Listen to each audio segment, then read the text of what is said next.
How to turn on or off flash notification on Android. If you want to turn on or turn off the flash notification, the first thing you want to do is open up your settings. Now scroll down a bit and find the option of accessibility. Select that.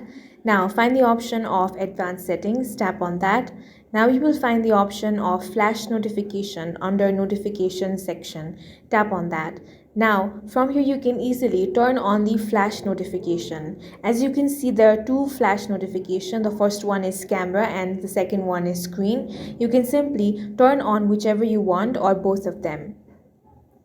Now if you want to disable the flash notification, simply toggle off these options. In this way you can easily turn on or turn off flash notification on Android. If you found this video useful, make sure to hit the like button and subscribe for more videos like this.